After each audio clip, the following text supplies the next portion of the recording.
Okay,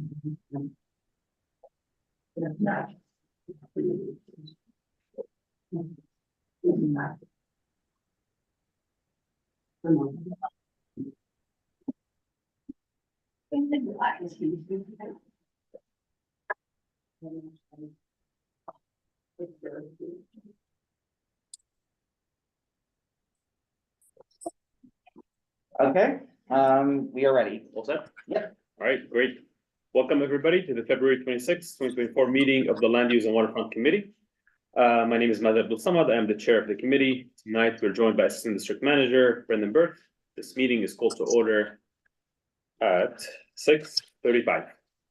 As a reminder, New York State law requires all community board members who are not able to attend the meeting in person to have their cameras on and their first and last names displayed from the time the meeting is called to order until the time the meeting is adjourned. Members of the public who are attending virtually, you can raise any questions or comments that you have through the Q&A feature of Zoom.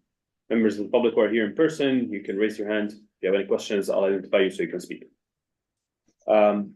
Tonight, we're getting issue meeting minutes. Sandro Sharad will be taking minutes once he's here or retrospectively. All right, with that, Brendan will conduct roll call, please. Okay. Committee members, I will call your name. When your name is called, please say present. I will announce if there is quorum.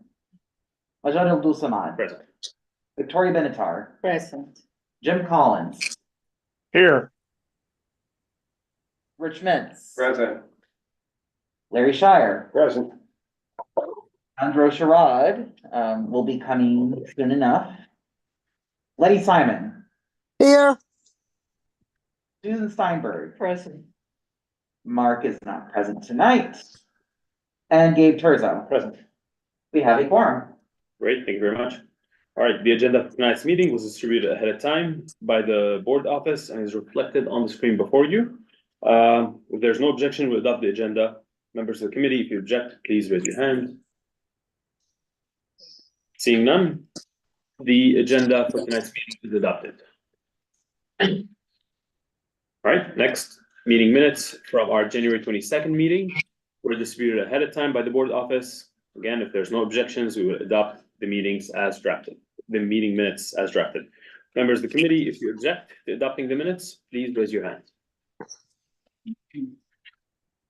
All right, seeing none, the minutes from January 22nd meeting are adopted and will soon be available on the CB6 website. Quick ground rules. Observing the following, no one may speak until granted the floor. Committee members who are here in person, if you have a question about committee business or wish to make a motion, please raise your hand and I'll identify you to speak. Committee members attending via Zoom, same. If you have a question, please raise your hand through Zoom and I'll identify you to speak.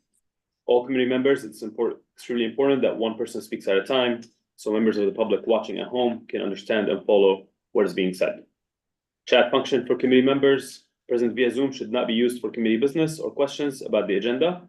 All such remarks should be made on the record by raising your hand through Zoom. Chat should only be used to alert us to any questions you are having or to state in writing information like an email address that was already stated for the record. With that, starting with our first agenda item, an update from the Economic Development Corporation on the Spark Kips Bay project. Thank you all for coming back. Brendan, will you take that? Yes. Awesome, thank you so much. Oh, this Yes. Let me also share this. And actually, can I ask you to join on the table so folks here, even here with us, Okay. just so the mic. Right here? No, right here is fine. Oh, okay, Yeah. sure. Thanks for having us back. So, thank you for having us back. We want to update you on what's been going on with the Spark project since we were here last, as well as some upcoming next steps. We held the open house, which was, we think, a big success, and some of you were able to join us.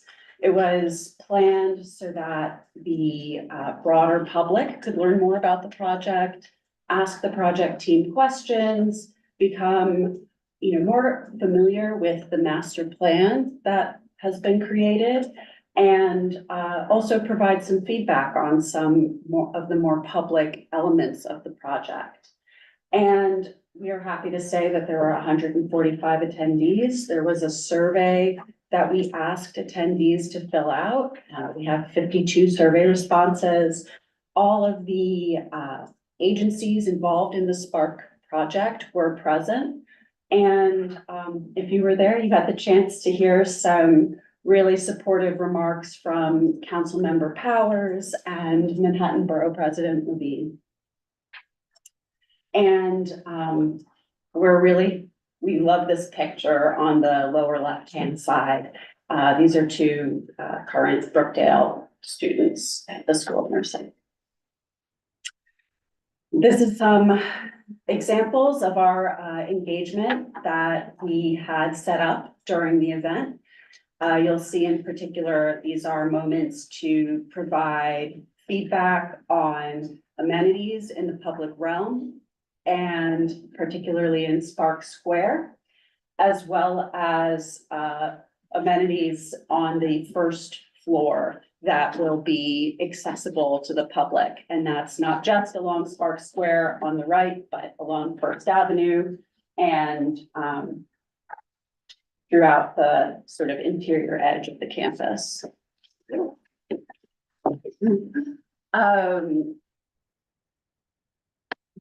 We got a lot of feedback. As you know, from those boards, we were getting feedback literally put on our boards, but we also collected notes at all of the stations throughout the event. We heard a lot of excitement overall, but in particular, as it pertained to the ADA accessible pedestrian bridge at East 25th Street. There was a lot of excitement about the possibility of the different outdoor amenities that we will see at Spark Square. And there was great enthusiasm for the career pathways and the workforce connections, both within the campus and extending out into the broader community. The concerns we heard are probably not going to be a surprise to you. There were many questions about increased traffic in the neighborhood and comments about the loss of affordable student dorms that serve CUNY students.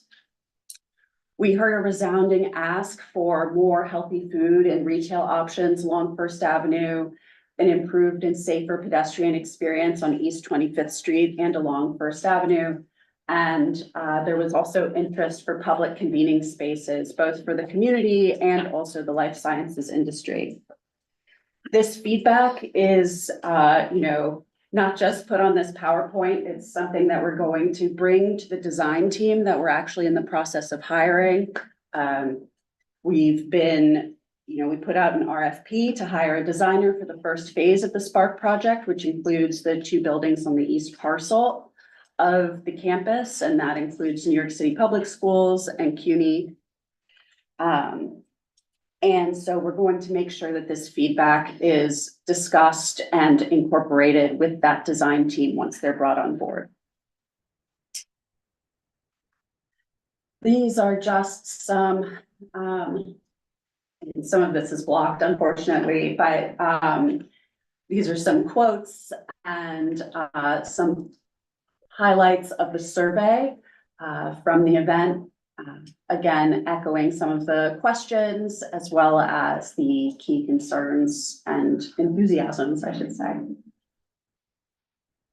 So next, I'm actually gonna hand over Please, so the mic folks can hear the clicker to. Any questions about that before we go on to? Yes, Please. with respect to the RFP process for the designers, I'm assuming that there's gonna be a short list and That's right. selection. Yeah, that's right. The RFP was released in the fall. The submissions were due, I believe, last month. Yeah. So we're going through the selection right now. And then it goes to, what happens is there's a selection committee that's comprised of EDC staff, Mhm. SCA, the School Construction Authority, and CUNY, the partners that are in the East phase. And then we make a selection and it goes to the executive committee of the EDC group, which I believe would be in the spring, but I'm not sure. May I ask approximately how many responses you got? I would love to tell you, but I can't. We were, let me give you a talking point. Were you Very inundated? enthusiastic about the response. Okay, good. But we got a good response. Unfortunately, I can't. All right, and maybe jumping ahead, but I do want to have this covered in the next segment. If, as you know, the community board is very strongly interested in preserving student housing in this area. How does that, in the scoping process, become one of the things that you have to tackle? Great question. I'll use that as the segue to this. So, we released the notice, the positive declaration, the notice that the draft scope that was released, a couple of weeks ago, and we're having, on March 18th, the public scoping hearing. Until March 28th, anybody could make a comment on the scope of work. You could say at the scoping I'm meeting. making it right now. You're making it right now. I encourage you to make that in writing, which we've seen the resolution, which I presume you'll make, Or that's through the. so, which we talked about the last time we were here in January was talked about the land use actions that we were gonna go through. And sorry if you know, so please cut me off. I know it's the land use committee if I'm going over things that you know. But the land use actions require, because they're discretionary actions, you need to go through an appropriate environmental review to make a disclosure to the decision makers when they make the decision about those discretionary actions. That's environmental review. The very first step is the draft scope of work. Basically what we're going to be doing to look at the potential for environmental impacts. And that is held first so that we can hear comments exactly like yours. That one of the things that we would say, these are the things that we're looking at. And then you would say, maybe you should look at this, you should look at another intersection, you should consider housing, you should consider whatever it might be. At the hearing, we take comments and we do not respond, right? It's not a meeting like this where you can ask questions. It's a meeting that's intended for us to receive input on the draft scope of work, which is then reflected in the final scope of work. So we prepared the draft environmental impact statement, which accompanies the ULURP application when it's certified into ULURP. And then we have another series of public hearings and review, and then we issue the final scope of work. And what's the timing on your issuing the DEIS from now? We are, it's not on the slide. We are still going, we're targeting the spring, right? So we're at the point of preparing the draft land use application with the city, with the Department of City Planning, and we're aiming for, we're still on track as we talked about last time for a spring, summer. Go ahead, Sandy, sorry, interrupt. So just, are you able to give us kind of a brief overview of the land use actions that you're? Sure, I think we might have it. Do I have this in the appendix? Yes, you do. Let's see which one. Here we are. Yep. So all of this language is Brendan, do you reflective mind moving some? of what we see in the scope of work. Did you receive a copy of the scope of work? Just through the city planning website? Yeah, okay. That's fine. So it's a zoning map amendment to rezone the site from an R8 district to a C64 district. So the entirety of east of First Avenue across the whole Bellevue campus is R8 currently. There's a zoning text amendment to establish a mandatory inclusionary housing area that's coterminous with the rezoning area. And that rezoning area is First Avenue to the FDR between 25th and the former East 26th Street. So there'd be a mandatory inclusionary housing area. Even though we're not proposing housing, the city's policy is to establish MIH districts where there are rezonings that would allow for an increase in density for housing. A special permit pursuant to scientific research and development facility.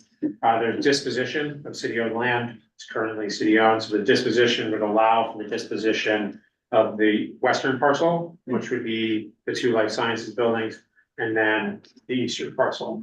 Can I ask you, Please. will that be disposed of in fee or in lease? Right now, it's anticipated to be a long-term ground lease, which is the city's policy, but EDC's policy. Then there's acquisition of real property interest for the health and hospitals. They would acquire, we're not sure if it's a condo, what it's going to be, what the mechanism would be, but they would acquire the property back in the western parcel. And then the Office of the Chief Medical Examiner. So if you remember the site plan we talked about last time, Health and Hospitals is in the building on First Avenue. The Office of the Chief Medical Examiner is on a building that's sort of in the center of the U shape, directly across the street from the Hirsch Center. Site selection for the use by OCME, and then a city map change related to the East 25th Street Bridge to accommodate the new bridge, and then their city and state plans. So those are all the city and state plans. And just to clarify, the C64 doesn't preclude housing. It does not, no, it allows for the commercial license. But if housing was to be introduced, there would be mandatory provision in housing. That's right. Yeah, that's right. So with that would then be the mapping of mandatory, then you pick the option. The typing houses. So, since this doesn't seem to, include remapping 26th Street, where's the ingress and egress going to be? It's still, yes, that's correct. We're not remapping 26th Street. It would remain demapped.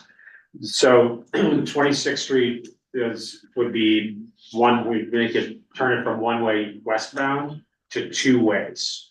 So you could go, I don't think we have a plan here, but, Well, I think we physically been there. yeah, you bet. So, there would be, ingress and egress into the buildings from East 26th Street to allow for loading, accessory parking. And then there's a little portico share as well. And something I've mentioned at the previous meeting was, keeping this, hidden from view. So that, there might be public plaza above the, the vehicles. Yes, so the parking as anticipated now would be below grade, Spark Square would be at grade. But also, any, turnaround would be, Yeah. be let off. Yeah, that level of, oh, there you go, thank you. That level of, like, right now it's at grade, is the anticipation. But we could definitely. But you could depress it. We could raise that with the design team. Mhm. Okay, that's it for me. Sure. Jim, you have a question? Yeah, one of the, on your list of wants, one of the things that the community board has put in its budget request is that you consider adding affordable housing into the plan. And I didn't see that listed on in your statement of wants.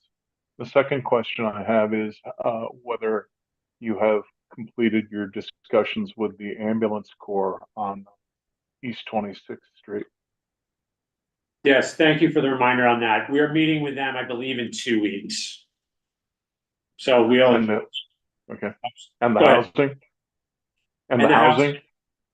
No, the plan today is, as you see, it does not include housing.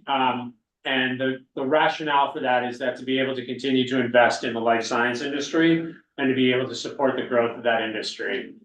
So we did a lot of work with each of the agencies to come up with a program that fit their needs, both programmatically and then allowed for having space available to invest in the life science industry. So we've definitely heard the need for housing, and that's why we're working with the office, the Department of Housing Preservation and Development and NYCHA to look for opportunities for housing both in this district and then I believe actually just in this district to find opportunities.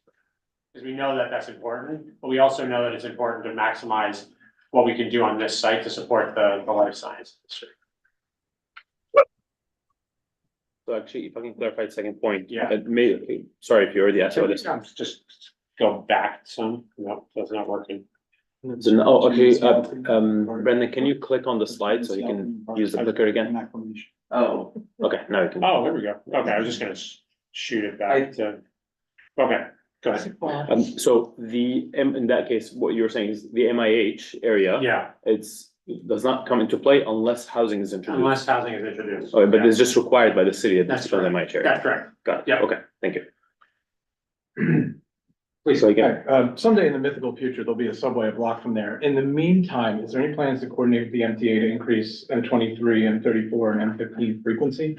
Yeah, we meet with the MTA as part of the environmental review. So that review is. It's focused on what we have in the scope of work and what's in the EIS. So they'll look at that and then adjust if they need to, if there's a need for mitigation. And this kind of goes into what the environmental review would find. If there's an impact that requires mitigation, they would adjust their services. But at the same time, we do meet with them often. So. Sir. Okay, in the transportation area, exit 7 southbound from the FDR Drive has a turnoff onto 25th Street, which I think we brought up in the Right, past. yeah. And you didn't mention that today. How is that going to be covered in this? That's one of the intersections that's in the scope of work, I believe, that gets a detailed analysis. I believe it's, and we'll send this to you, the page specifically from the scope of work that shows the intersections. Because that's actually a perfect example of a comment that would come up, like, you haven't analyzed this intersection when you should. And that's something that we want to hear, as well as the resolution that you had put together. We certainly want to hear that, but, we'll make sure to look at that. Thank you. Sure. So just the sort of nitty gritty of it, the scoping meeting will be on March 18th. It's going to be remote. If you would like to attend, you need to register on Zoom. So this link, which should be a live link, and will be sent to the board. Please register for it. You don't need to speak, but you need to register. And then when you register, there's an option for you to click if you would like to speak. All the documents, including the EAS, the positive declaration just says like there's potential for impacts. And the draft scope of work are available on the Mayor's Office of Environmental Coordination seeker access page. Just enter the seeker number. And then if you can't make it on the 18th, but you would like to present comments, you can do that up until March 28th. And you can email this contact here, Pamela Soto, who's our project manager at the Mayor's Office of Environmental Coordination. And then those comments will all be considered, as I mentioned, in the months. Questions on any of that? No? Okay. So we are here, it's kind of like we're at the mall, right? We are here. So we're gonna do the public scoping meeting. We're proposing to certify into ULURP this says June, but it's really we're hoping that it's early summer. And then that would bring us to a community board 6 review, accounting for the summer period, because I believe you get an extra 30 days over the summer, would bring us into the fall for your review. And then the borough president's review followed by that. We're having our next task force meeting at the end of March, community task force meeting. Our first task force for the education and workforce task force will be next week, actually.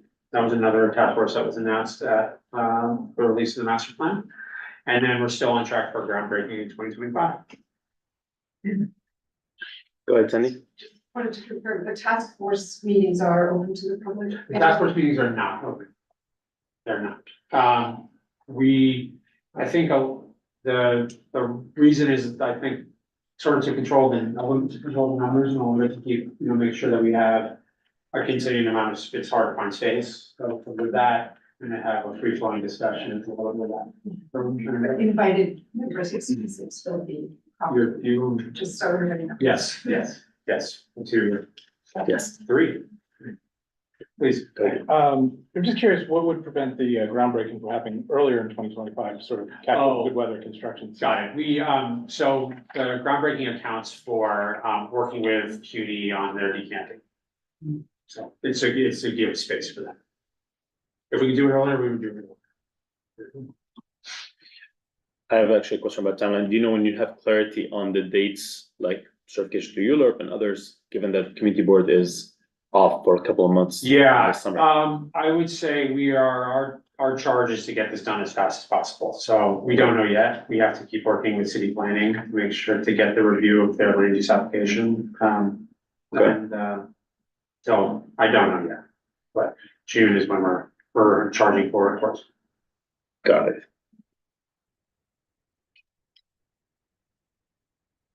Happy to answer any other questions. So our board meets second Wednesday in June, but this committee, as you know, meets at the end of May. But if we meet the end of June, we won't have a full board meeting. You have, to account for the fact that you will not be in, session through the summer, there's now an extra 30-day period on the ULURP clock for summer for you to hold your hearing, to hold your review. So let's just say we certify this in June, we could meet with you we believe into September. You could hold your review in September and still certify and still satisfy the Newark thought. But we'll definitely have conversations with this committee Got it. as we get closer to that. This will not be a surprise Okay, when we come. Yeah, I suggest we might have to have a special meeting. yeah, that's what we're asking. So Oh, we I can see do a what you're follow-up saying. I see what conversation, you're saying. um, Okay. Do you meet in July? No, No. No. July and August. are throughout out. July, August. Okay, We meet at the end, we meet at third Monday or is it the fourth Monday? Fourth Monday. Fourth Monday in June, so if you get that. oh, I see what you're saying. Okay, earlier the better. Yeah, I think that level of detail we haven't got to yet because we're so focused on just like getting the application. But we're sharing that. Yeah, definitely. That's really good to know. That's really good to know. Thank you. Okay, Eric, you have a question? Wait a second. So now let me allow Eric to speak. Eric, you should be able to speak now.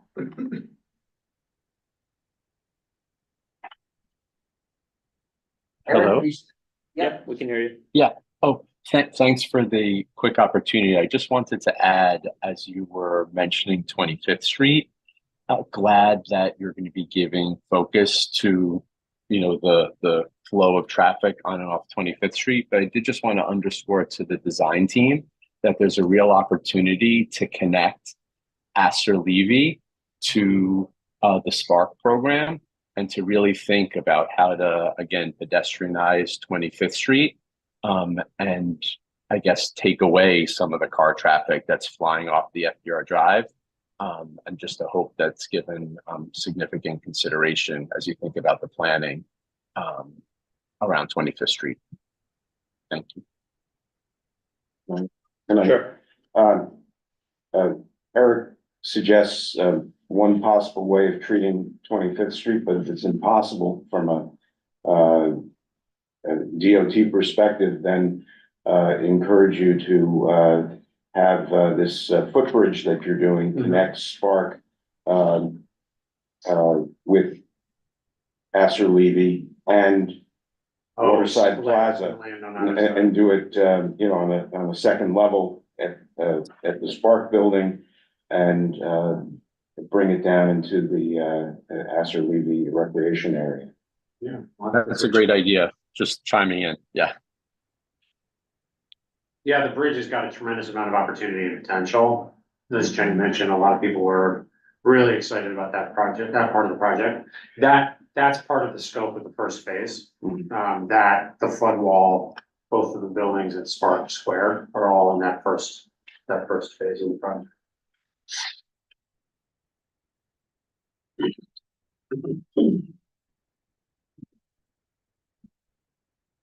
Any other updates you guys like to share, or is there a website that folks can go to keep up with updates on the project? Yeah, if you.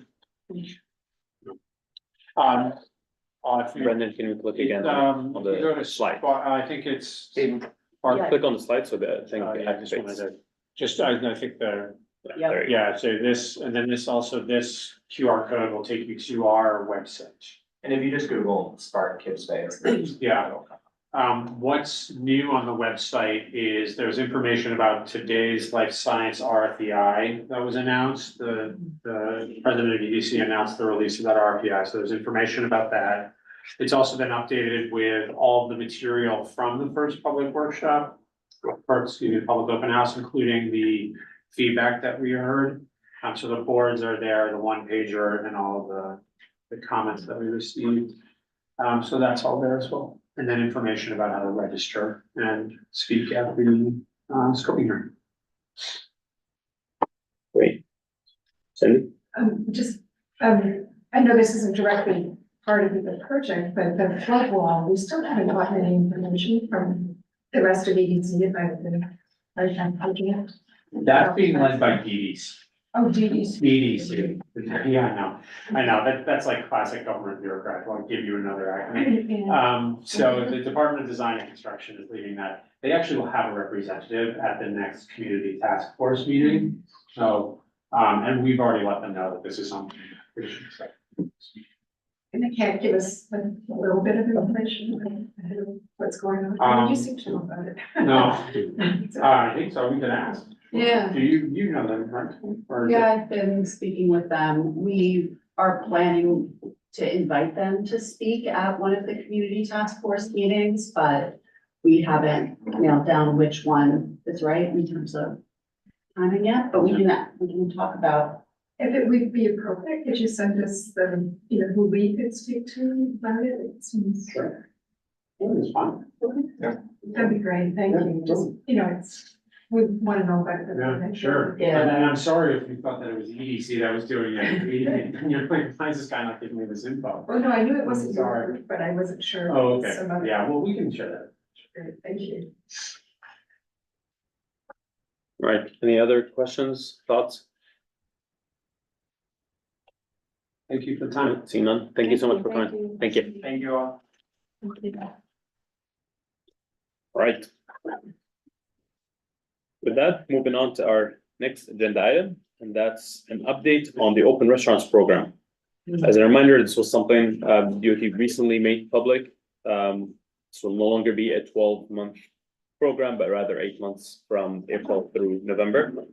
And Tom, thank you for joining to share updates from your committee's conversations. You're right, it was approved on February 2nd. It is now Would you mind just moving Law. Oh, actually, that would be helpful, yes, just so the mic can pick up. Do you mind getting a little closer or joining at the table?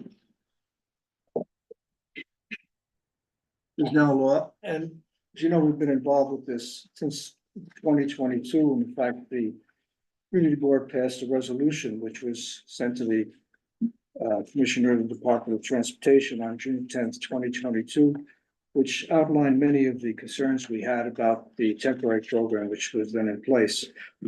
I'm glad to say that most of these concerns were addressed in the new regulations. The main one that we discussed at one time was that the enclosed outdoor structures should not be permitted. And in fact, they are not now permitted going forward. Now, those who have been grandfathered in have outdoor sheds, have 5 months to take these sheds down and put up outdoor dining spaces that are in compliance with the new regulations, which basically say they've got to be removable. Anything that's on the street can only go from April 1st to November 29th, at which time they have to be removed. Next year, you could put them up on April 1st. If you have a sidewalk dining license, those can stay up for 12 months. There's no issue there for sidewalk dining. And it's pretty much what's in place right now, or even before the open restaurant rules were in place. There are a number of things that in the public hearings that were of concern to many people and other community boards, as well as to the public in general. I will say that nearly all of that was addressed. The only things that I think that have not been addressed were that the renewals for these outdoor dining areas were on a 4-year basis. It had been suggested that they'd be on a 2-year basis like liquor licenses to come up every 2 years for renewable. The second one that many people wanted to see was more explicit bathroom rules. That is to say, if you put up a sidewalk shed or a sidewalk dining area, you have to have your explicitly stated restrooms open to the general public. Didn't happen. And the last thing that I think was a little vague, if there's an abandonment of the structure, Yeah. the city can remove it. The question is who was paying for it. And I just didn't see that. Maybe I didn't pay enough attention in the 35 pages of single spaced regulations that led me to believe that the city would have to pay for this. On the other hand, if you do apply, you have to pay at least $1,000. I think it's $1,193 to apply. And then if you have a restaurant or open restaurant space on the roadway, depending on where you're located in the city, in the outer borough, it'd be $5 a square foot per year, or if you're here in Manhattan, it could be up to $40 square foot to have that space, because it is public space you're using for private, public space for private use.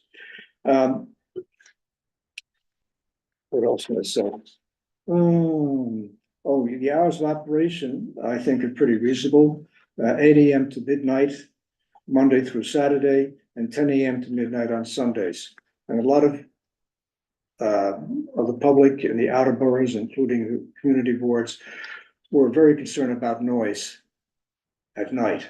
So the restaurateurs were looking for 1 o'clock or later, 1 o'clock AM or 2 o'clock AM. So they came back to 12 o'clock, and I think that's pretty reasonable. Particularly in Manhattan, where bars and restaurants are open until 4 o'clock in the morning. Let's see, And that's midnight, throughout the week, pardon me? midnight throughout the week? Or is The that? week and the weekend, right? No, weekend, Monday through Saturday, 10 AM to midnight.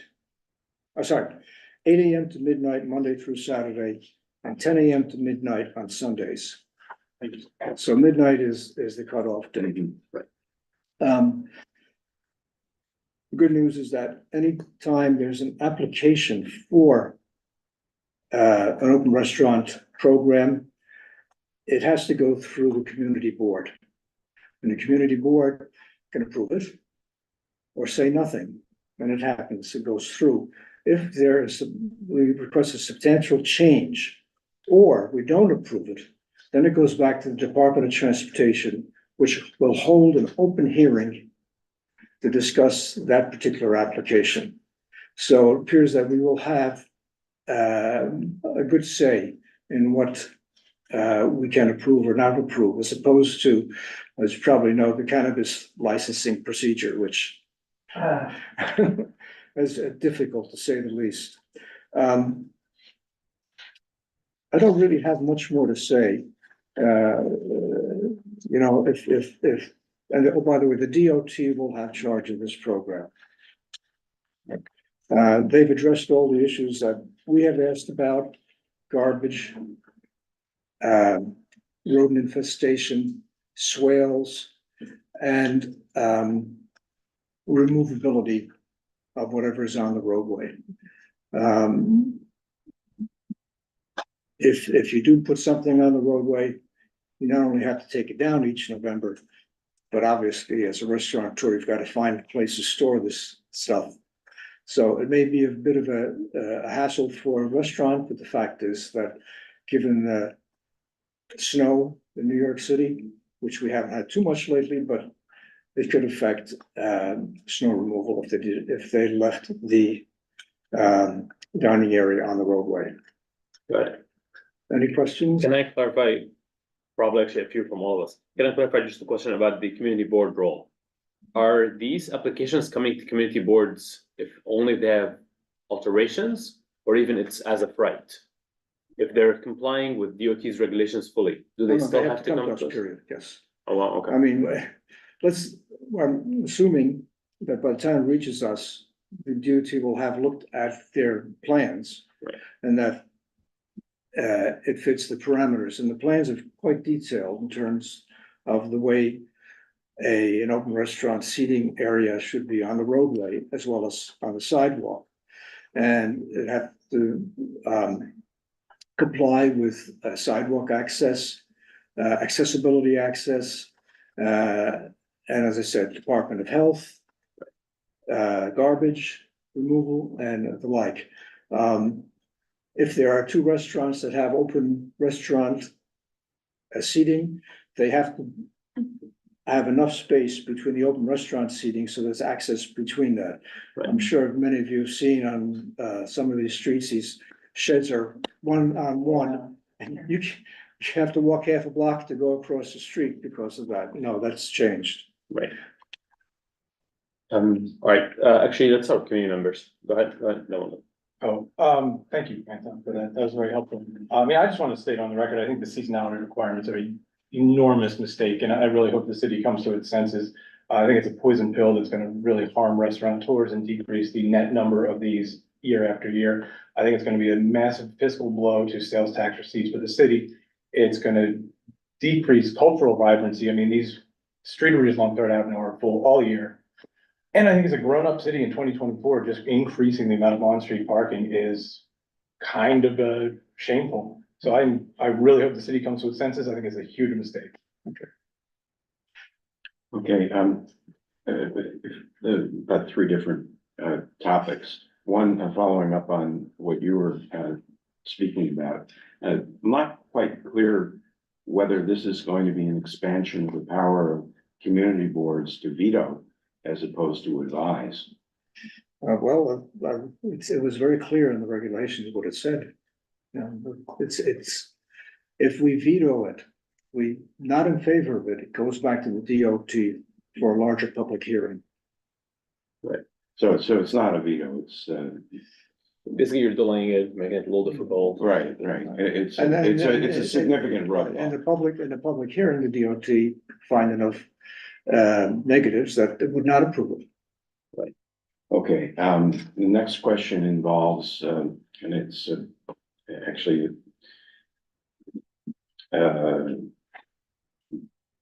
derived from something that you said about the abandonment. If there is damage, not an abandonment, but damage, is there a requirement for insurance that would enable a restaurant to quickly make a repair? Good question, I don't know.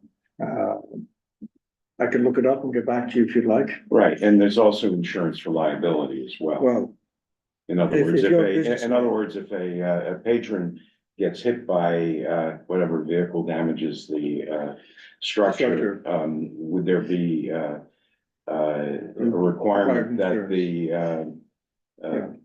the restaurant carry the kind of liability insurance that would cover them? I would And assume, protect them. yeah, most restaurants carry liability insurance, whether that would extend to the open streets program, I'm not absolutely sure, but I can look that up and find out. Worthwhile investigation. And I guess the last thing is something I've mentioned before, relates to the weather. And with the removal of the permanent roofs, when you have a group of people enjoying an expensive meal outside in a nicely fancy restaurant, and then a downpour happens, what are they allowed to do to protect their business? The design requirements that you have large umbrellas over the seating area. Is that gonna be adequate in a gale?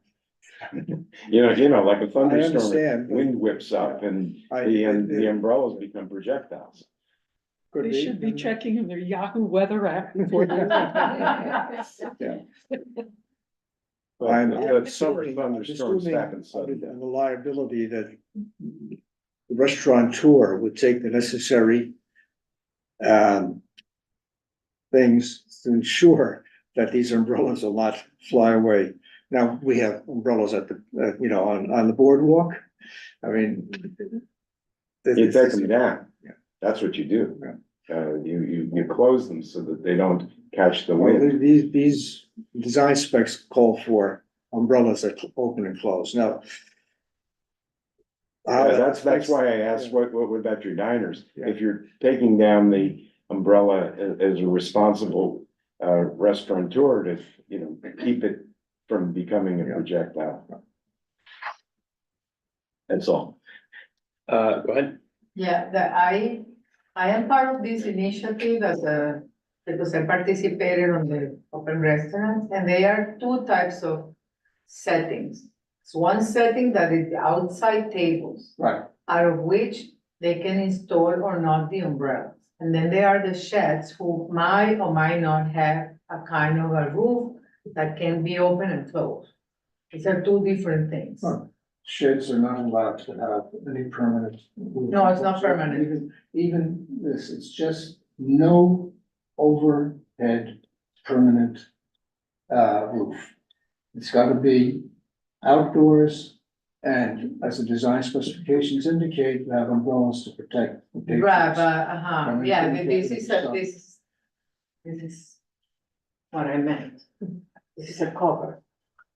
This is not permanent. It's No, it's not cover. That's addressing Yeah. the question. And the other question, I was under the impression that they can, if they follow all the regulations, they can do it as of right. They don't have to come to the community board for permit every restaurant. Well. You know, maybe I'm wrong, but it seems a little. What I said, it came from the regulation.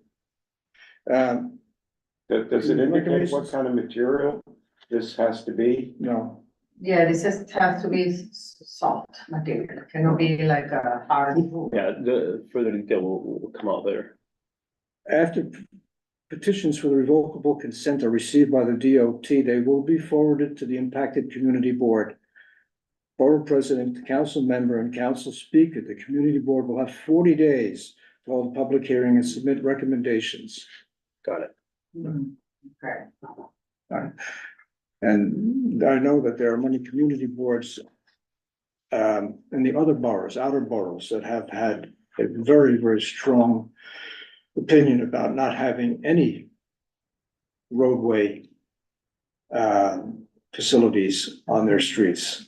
Right. So Manhattan's much different than Queens or Brooklyn in terms of this. And so I guess DOT would ensure that there is no encroachment on the bike path or That's all on the part of it, roadway, yeah. yeah. Go ahead, Jim. You know, is there going to be any kind of inspection by Department of Buildings or whomever of these cafes? The reason I ask is that some of them, as you know, are wired for heat in the cooler months, and I'm just wondering who's looking to make sure that those systems are safe. For example, and the example that you have up on the screen now, the Purple Roadway Cafe. If one of those were to catch fire, That has to comply, it has to comply with whatever Department of Building regulations in terms of electrical access to the roadway cafe. And this is supposed to be determined by the Department of Buildings, and the Department of Transportation has been empowered to review not only applications, but to inspect these cafes on a regular basis. Now, the question is, do they have enough manpower to be able to do this? Yeah. Something I can't answer. Well- And given what I've seen in terms of the temporary regulations, at this point in time, unless there's more funding, I don't think there are enough resources at the DOT to fix this. Now, this is my opinion, and I hope to be proven wrong. Okay, good. some of them also have gas heated exteriors, so it's not entirely electric. Those They are allow? those are covered under different regulations, and as I recall, they're not allowed anymore. Oh, okay. Thank you, Jim. Go ahead, Ann. So I want to start by, Anton, thanking you for going through these, because I started to it, right? No, can't do it. So I'm so glad that you did it. To follow on, Jim's point, one of my main concerns was I wondered if there is any kind of non-compliance reporting mechanism. Like, I'm thinking about the parallels to illegal cannabis shops or, bars that are doing things, serving underage people, you can call and report that. Will there be can you be called through online? I know that DOT has to be inspecting these on a regular basis, whether it happens or not. Now, whether there's some kind of compliance line through 311 or not, I'm not absolutely sure. And I also wonder if you saw, I mean, one of the things that was a problem in the district at some point was that a couple of bus stops got moved, and then they got moved for construction, and then the construction ended, but the restaurants put in outdoor seating, and then the bus stops were like, oh, we can't go back because there's Well, outside The seating. So regulations are very clear, you can't put it into a bus stop, you can't put it next to a fire hydrant, you can't. and- all those. All things. those, you can't put it in well, the one thing that, was you could put it in a loading zone, Really? yes. That's crazy. Okay, so then in that case, if we're assuming that DOT is vetting any application before it comes to us, correct? Right?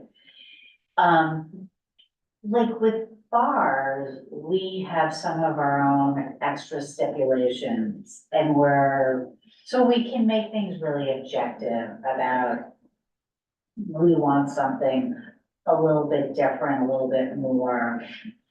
Is there anything you saw here that we might want to do anything else that is not included in the regulations? In other words, make our own. Yeah, say. Regulations plus. We would wanna do that ahead of it so that we can say we are being objective. Like, maybe we don't, maybe we wanna say on side streets, we want them to end at 10 o'clock or something like that. I'm just, it's just a question. We can object to whatever is presented to us, and if the restaurateur doesn't want to comply to our objections, then he or she has the ability to go, well, then it goes back to the Department of Transportation. Then an open hearing is held, and those objections will be raised. Now, in public, and whether the DOT and public objections are considered or not, it's DOT will make the final approval or not based on that. I've just always found it really valuable that it's clear we are being objective. We are not saying, we don't want you to do this. You're proposing setting out our own guidelines ahead of time, Exactly, so that we make every decision the same way. exactly. Well, I think. I don't know what they are. I don't know, maybe we should have a form like we have for the applications for liquor licenses. Yeah, that's just what I'm Such thinking. that, are you within this, are you out of that? Where are you going to be located? Who's taking care of your, what's the word, garbage? What do you have to mitigate any, roofing problem, et cetera, which are all part of the regulations, by the way. We can keep asking that. Okay, in the interest of time, unless there are other comments, go ahead, Sandy. Should we, suggest that they extend the program or make it available all year long? Because is it mandatory that it goes back to parking once the restaurant leaves? Will it become a parking space again? So that I don't think was specified, they just said you have to remove it, and they left it kind of open-ended. So I don't know if it's for us or for special committee to say, you should not give this back to Yeah. private vehicle storage.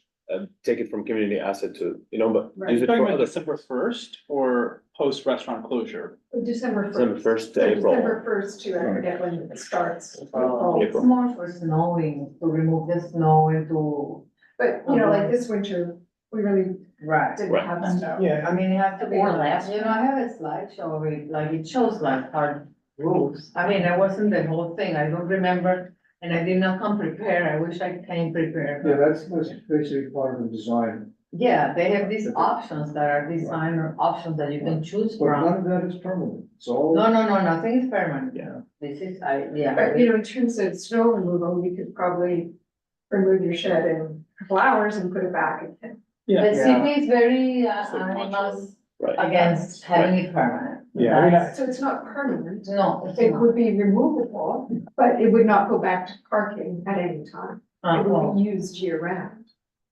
Yeah, this Well, one, on no on many, the roadway, if it's taken down on November 29th, 30th or December 1st, it becomes whatever it was before. Which is what we're saying is really not And then in right idea. April. Yeah. Put it back up again. Well, you know, part of the proposal that we did was using that space with some, It's stores. no, like they store the thing, but serve as the urban furniture. Right. So people can see it, they can use the computer, they can. Yeah, it's like a park, but. Yeah. Gabe, you had your hand, then Larry. I just want to say, like, the snow removal the snow mitigation rationale, I find very uncompelling. I mean, a parked car is just as much of an obstruction.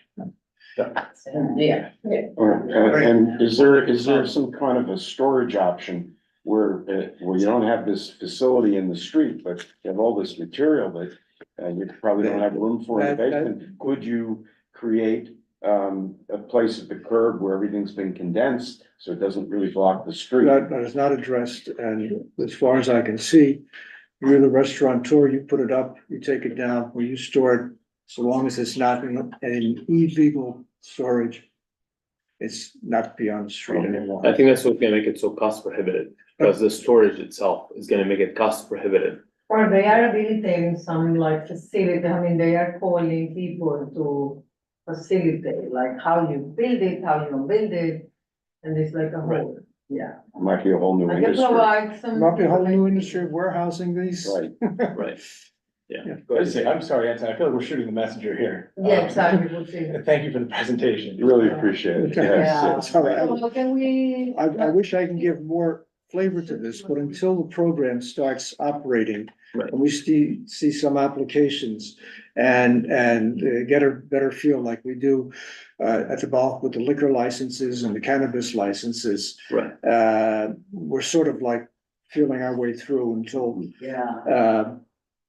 we can feel a little bit more confident about which way we're going, at least for our community board.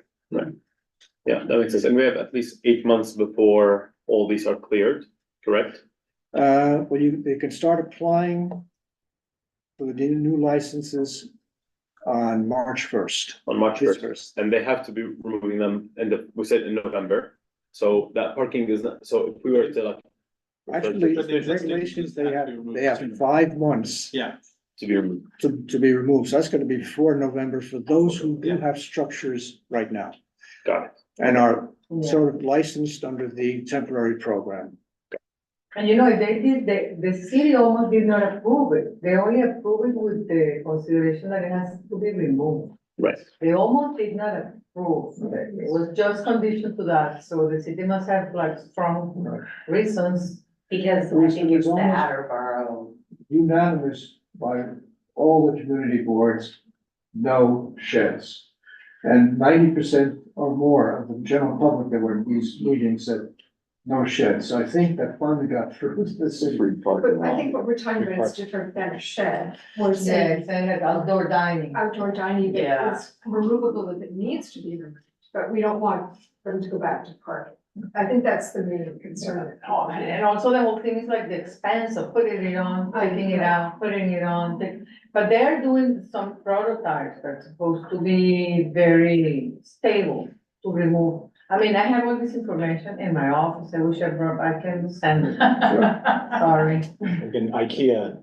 No, they're making, it's not really like, they are making very solid equipment, like, you know, like ramps for handicap, and like rubber screws that are not gonna get like damaged. It's, You know, if there's a will to do this on a temporary basis, put up, take down, Yeah. it's gonna get somebody's damaged. gonna come up with a solution that meets the requirements that have been put out by the DOT. Yeah, Anton, do you remember in Chinatown on Mott Street, there was a famous designer, I think his name was Rockwell, was it? Who came up with a prototype for this early on in the pandemic. I didn't realize that. And it had things that would push out of the way and get hidden and so forth. Modular, some kind of modular. Sounds like a good idea to me. Gotta convince the restaurateur. Okay, thank you so much again for sharing with us. Yeah. Thank you. Well done. Moving on to the last item on our agenda, a review of the Uniform Land Use Review Procedure, ULURP. As a reminder, ULURP is, we have 3 applications for ULURP we're gonna consider over the next few months. You heard about Spark. We have across the street from Spark, and possibly we're gonna have the Soloviev lot to be determined. With that, from DCP, we have Ali and Aska. Thank you both for joining us and sticking around. Yeah, absolutely. Hi there. I think that maybe I've Zoom met most of you by now, but I'm Allie. I'm a borough planner in the Manhattan office of the Department of City Planning, and I'm DCP's liaison to Community Board 6. Aska, who's also on the call today, is the team leader for the East Side in the Manhattan office. So today we're going to do what Michelle said and do a little bit of an overview of the ULURP process. Oh, sorry, I realized I'm not sharing my screen. Can you all see my screen now? Yes. Yes. Okay, great. So today we're going to do an overview of the ULURP process, but we'll just start with a brief overview of some zoning concepts just to set the stage of why you might need to go through ULURP, and then talk a little bit about what CB6's role is in the ULURP process. So just to start with, what is zoning? Zoning is a set of rules that regulate what, how much, and where buildings can be constructed. There are a set of rules that establish a pattern of development across neighborhoods and the city as a whole by identifying what is allowed on a piece of property. Zoning rules typically deal with what uses are allowed within buildings, such as residential, commercial, or manufacturing, and can also specify the size and shape of buildings to govern the way a building looks. One key concept in zoning is floor area ratio, or FAR. This measures how much floor area is allowed on a lot based on the size of a lot. So the higher the FAR, the greater the density allowed. FAR does not establish height limits, but zoning also includes additional rules about the bulk of buildings. Bulk is essentially the shape and height of a building. Taken together, FAR and bulk tell you how large a building can be. The city is split up into different zoning districts, each of which allows a different combination of allowed uses, densities, and building forms. Zoning determines what's allowed to be built, and through doing so, establishes long-term development patterns. However, zoning cannot generate development where conditions are not right and no one is willing to develop. It also cannot require changes to buildings or dictate construction techniques, style, or design materials.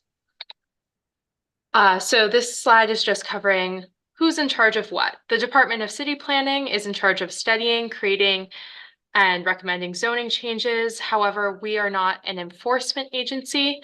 It's the job of the Department of Buildings to interpret and enforce zoning regulations. In some exceptional cases, on very unique sites or in unique circumstances, the Board of Standards and Appeals can also issue something called a variance to zoning for special circumstances. So the vast majority of development in New York is what we refer to as of right development. The zoning resolution lays out zoning rules with different districts having different rules. As long as the development fits within these rules for a specific site, no city planning actions or environmental review is required.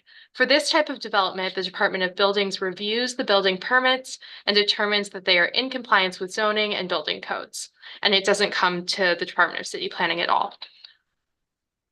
But if someone wants to do something with a piece of land that requires action subject to ULURP, they must submit something we call a land use application to the Department of City Planning. Depending on the project, there may also be a corresponding environmental review because we need to make sure that potential impacts of a project are understood.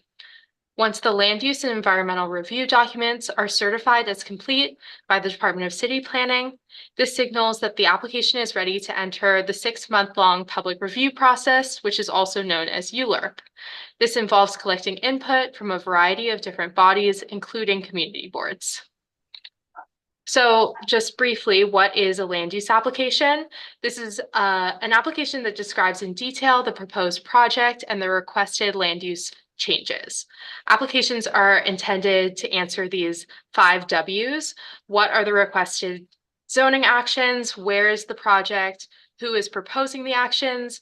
How will the zoning actions facilitate the project? And why are the actions requested? The application is intended to equip key decision makers with the information they need to inform their recommendations on whether a proposed change or action is appropriate. So once a project's land use and environmental review documents are certified as complete, the Uniform Land Use Review Procedure, also known as ULURP, begins. For context, ULURP was created in the 1970s to create a predictable process with set timelines to allow the public to provide public input on land use changes. We'll go through this timeline in detail in a second, but I just want to go through which actions are subject to ULURP. Not all actions are subject to ULURP, only the ones specified in the city charter, which are listed here, are subject to ULURP. This includes rezonings, zoning special permits, and a number of other actions, which you can see on this list. So ULURP begins, as I said, when the City Planning Commission reviews a land use application and certifies that it's complete. This stage is called certification. The next step is where the community board comes in. The community board is the first body to review the application after certification. You will typically have 60 days to review the application, hold a public hearing, and issue a recommendation. This is the first time that the applicant is required to meet with the community board, although the Department of City Planning usually encourages them to reach out long before then. As you know, each community board is structured differently, but typically, and I think this is CB6's case, the land use committee will host the applicant meeting, but in other cases, sometimes the full board may also host, but I think in CB6's case, usually it's the land use committee. And then upon the completion of the applicant's presentation, the full board will review, debate, and vote on the proposed recommendation. And the recommendation can take a few forms. The board can vote to approve, approve with conditions, disapprove with conditions, disapprove, or abstain. And this recommendation will serve to inform other decision makers later in the process. So after the community board provides its recommendation, the borough president will have a similar opportunity to review the application and this community board's recommendation. They will host a public hearing and provide their own recommendation. Once the borough president's recommendation is in, the application goes back to the City Planning Commission, who has 60 days to review the application, hold a public hearing on the application, as well as the environmental impact statement, if there is one. And this is just a little bit about what that CPC hearing looks like. The City Planning Commission is made up of 13 members. They will hold a public hearing on the application and also review all comments received, both verbal and written, and then they'll schedule a public vote. The CPC then compiles a report detailing the application and the ULURP process up to that point, and this information is passed on to the City Council. Once the City Planning Commission votes, the City Council has 50 days to host a public hearing and vote on the proposal. The City Council can adopt, reject, or modify the proposal. And this is basically, that's sort of the end of my overview of the ULURP process, but I'll just give a quick mention to what about actions that don't fall under ULURP. As I said before, ULURP only applies to a certain set of zoning actions which are identified in the city charter, but there are some zoning actions that are not part of this list. Some examples of that include zoning authorizations and landmark designations. There's a full list also on the Department of City Planning's website. But that being said, the department still most of the time refers those projects out for public review as well. But the time frame of the review may depend on what the action is. It's usually between 30 and 60 days. So that is my overview of the Euler process, and I'll open up to questions if anyone has any questions about what I said. I know it was a lot of information. This is very helpful. Thank you so much, Ali. Absolutely. Can you give me an example of disapproving with conditions? I find that kind of a fascinating concept. Well, it's up to the community board to make the determination about how they would want to, it might be that you disapprove of an application unless someone is able to meet these conditions. It's in some ways similar to approve with conditions, except more negative, I suppose. I don't know if that makes sense. It does. Yeah. Thank you. So actually, can I clarify how that impacts the process? Let's say community board says approve with the condition of adding MIH, whoever it is. Does that mean unless that's met, it doesn't go to the board president, or does it continue in the process regardless? It will continue in the process regardless. It's just that is what will be recorded as the community board's recommendation. And the recommendation will also go, whether it's approve, disapprove with conditions, that recommendation along with the application will move along the process to the borough president. So the borough president will receive the application with the community board recommendation, which will say, oh, the community board disapproves of this with conditions, and the conditions are this, and the borough president will have all of that information as they're reviewing the application. And all of these recommendations, then when it finally goes to the city planning commission, they will receive all of those recommendations from the entire process, and that will be incorporated into the CPC report, which I mentioned, and that will be sent to city council, who then again can reject, approve, modify, or adopt, modify, reject that the project at that point. Got it.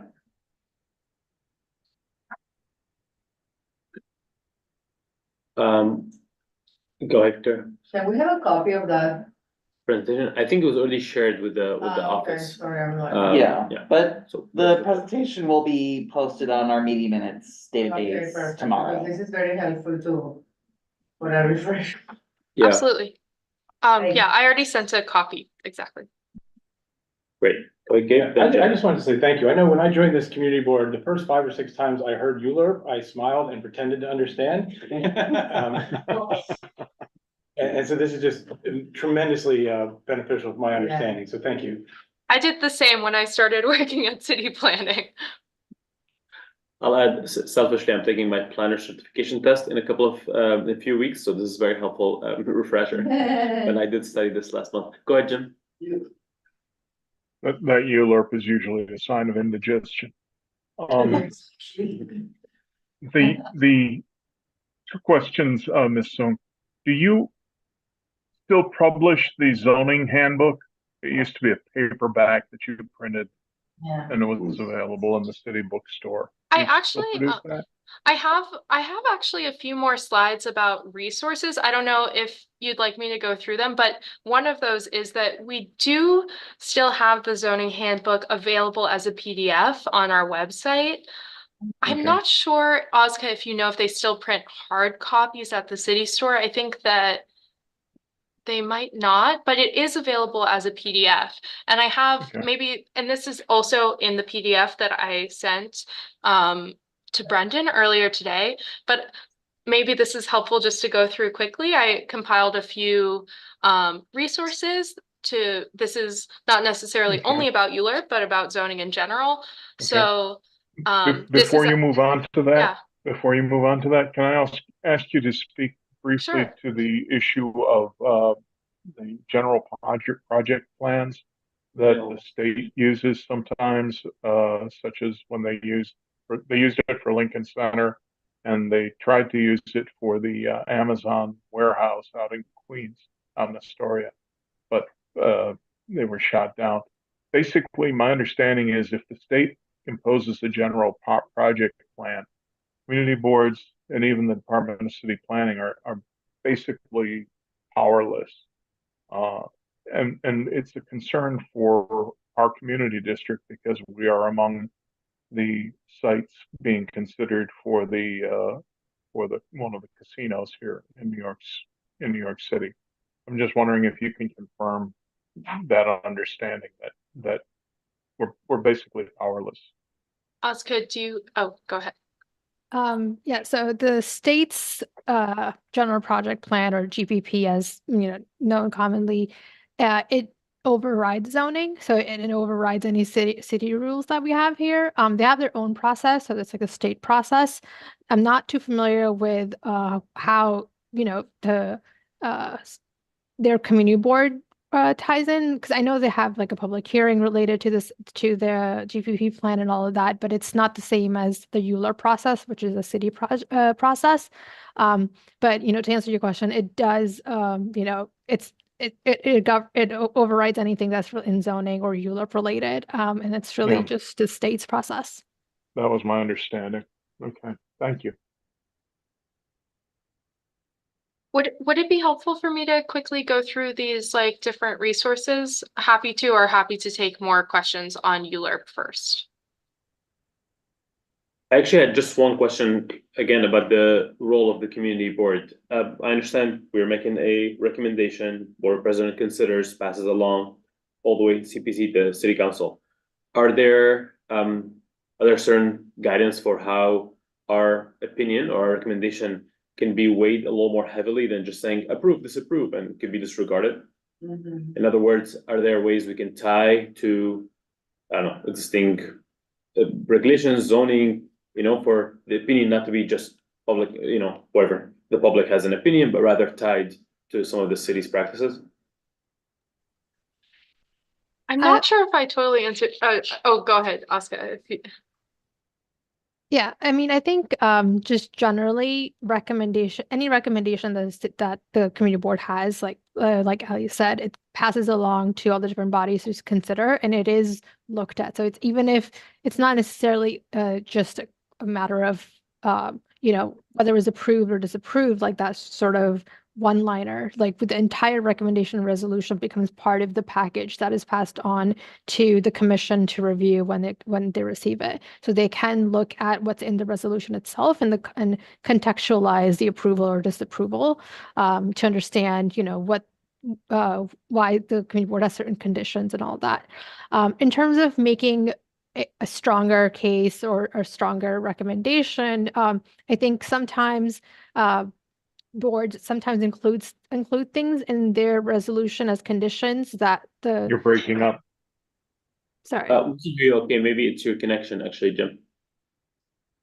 Okay, so I think, so sometimes the board includes things that the commission does not have jurisdiction over. So in that case, it's, they can't really approve or disapprove a project based on things like that. So for example, one thing that we see often is a request to use union labor for projects, right? So I think that's something that as adding as a matter of public record for the project team to look at, it's great, but it's not something that the commission has any jurisdiction over, so they can't approve or disapprove based on that condition.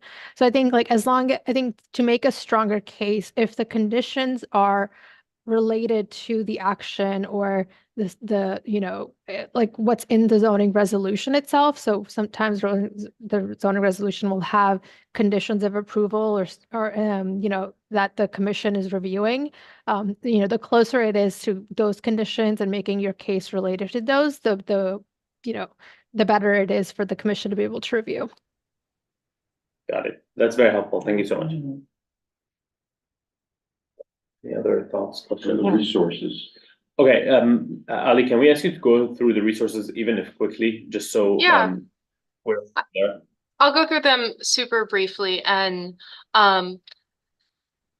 so this is just a list, but then I'll go through more specifically, and this is what Jim was talking about earlier, the zoning handbook, and there's a full PDF available on our website. Again, I'm not sure if they print full copies, but this is a really in-depth look into every aspect of our zoning resolution, but in a sort of easier to read format than the actual zoning resolution. It explains what different districts look like, what all of the different rules are. And it's very helpful for being able to see what is allowed in what area. And it's great also to use in conjunction with the actual zoning resolution, which is the actual rule and the actual law. And this is split up. This is sort of just a little guide, but it's split up by articles. And so Article 2 is about residential districts, Article 3 is about commercial districts, Article 4 is about manufacturing districts, but then there's tons of roles within each of these. It can be a little bit daunting to look at the actual zoning resolution, so sometimes it's helpful to look at it in conjunction with the zoning handbook, which is a little bit more plain language. I don't know if we want to go through all this, but this is just basically how it's structured. You can see that it's Article 1, Chapter 2, Section 30. So the 3-2 is the article in the chapter, and then you see the dates, and you can read it and understand these are the types of districts that this rule applies to. You can click on these highlighted terms and it will come, if you click on it, it will show the definition. That's just some of how the zoning resolution works. And then another really great tool is Zola, and Zola is our zoning and land use map, and this has lots and lots of information about it. You can use this to look up a particular site and find out zoning districts, if it's in a special district, if it's in the coastal zone, all sorts of things. You can find out, and among other things, it has links to other resources about those particular sites. And then in addition, we have the official zoning maps, which are also helpful when you're, well, it's helpful just for this being the most official record. The Zola has a lot more information, is more interactive, but this is the official record. And so when there's a rezoning, that means that we'll be changing the official zoning map, which looks like this image on the left. Oh, and those are all the ones that I had laid out here, I guess. But I don't know if that's helpful at all, but those are sort of some main things. And then, oh, I was gonna show also that we also have ZAP, which is our zoning application portal. And this is a way that you can look up all the projects that are in different stages of the process. So if it's in public review, that means that it's in ULURP. And you can search this by, you can even search it by community district. So if you wanted to search it by CB6, you could go down to Manhattan Community District 6. And then I guess there's only this landmark building right now. But anyway, that's a good way to find. So for example, if you wanted to click on this, this is all public information about this project that is currently completed, because this didn't go through ULURP because it's a landmark application. But then if you want to look at all the land use application documents, they're all right here to look at. If this was a ULURP application, you could click on this and see the community board recommendation, borough president. If there's a borough board recommendation, that would be here as well. So this is our public zoning application portal, and once things are filed publicly, they'll show up on this portal. Ali, can you go to the proposed casino site for us, just so we can see what's the information there? I think that would be really helpful. There's no land use application. Well, do you This want whole to thing look at it on Zola? I can Yeah. show it to you on Zola. You're talking about the solo site, right? I think it's 6, is it 666 First Avenue? Is that right? Yes. And 700. Oh, They're 7. They're the same?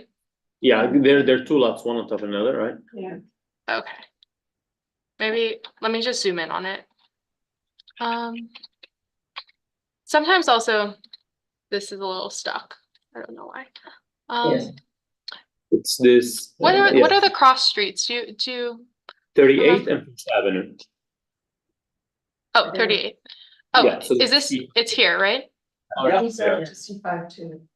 Okay, so for example, if you're looking at this, there's lots of different information on Zola. So you could see the owner. So this is the LLC that's technically the owner. You can see that the current land use is that it's vacant. You can see the size, the depth, and then if you want to look at property records, for instance, that is here on this website called Acris. And this has a lot of financial data, a lot of records of different, transfers, or not to say that that's specifically for this site, but just if there were easements, all sorts of financial records are found on Acris. If you go, this is the Department of Buildings website, although they also now have a website called DOB Now. So you can also find things on that. But if you were to look, you can find sort of records. Also, this is the Department of Buildings record of the lot. And so maybe if you wanted to look up like, oh, do they have a certificate of occupancy? You could look here. Yeah, I don't know if there's anything else in particular that you guys wanted to look at, but this is sort of an example of how you could use Zola to find a lot of information about a site. That's very helpful. Thank you so much. Absolutely. Yeah, what worries me, in using these tools is that there's a lot of information, but, do you have any caveats as to, the limitations of, let's say, the zoning handbook, something that might have changed since the date of publication, and it's now out of date, a whole segment of it. Also, what you just showed before on the Zola, what you're looking at there, you can see a depiction of the underground roadway of the Queens Midtown Tunnel. And we know there's an easement there, but because of the date that was recorded, it might not be in Acris. And so you might not pick that up. I think what you mentioned is a good point, which is to say that Zola is not the legal record, it's a tool, and it's based on data that's updated every once in a while, but it's not updated every day. So you're right. Sometimes things are a little bit off. It's more to be used as a tool. What's the start point, the date that Acris began? Oh, Acris or wait, are you talking about this or the Acris? Acris is Acris should be up to date pretty much. No, but I'm saying how far back in time does it go? The recording. Oh, how far back? The tunnel easements, for example, would have been in the 30s. Might be. Yeah, yeah. Yeah, they Yeah. usually. Yeah, I mean, they normally like the DOB inspection reports or a certificate of occupancies go back to the 20s easily. I mean, I've seen this, as long as they had a record, I think it was scanned and digitized. Yeah, I think every agency has attempted to digitize as much information as possible, but if there's something that's not on these things, we always have, you have the ability to FOIL request things. So, that's typically, that's part of, if it's public record and it's not easily available on the databases, you can submit a FOIL request to the appropriate agency for that specific thing. And as part of, the Freedom of Information Act, we will be providing you copies of those. Oh, okay, but you still didn't answer the question. We don't know how far back the records of easements would begin on Acris. But putting that aside, the other question I had was about the zoning handbook. And city council's been very, very busy in changing the zoning. So the zoning handbook, I mean, I'll take a stab at this. The zoning handbook that's on city planning is as of 2018. That's what I mean. Which is the same that's available for a print pickup at the city store for $45. Understood. So if anything's happened since 2018, which it has, yes, it won't be recorded in that book. But it will be updated here? Is there anything like a pocket part that could amend that, you know, be helpful to people that, just flag it for folks that, these are the things that have changed in the zoning. These major provisions have changed. We look at things differently now, for example, in a certain area.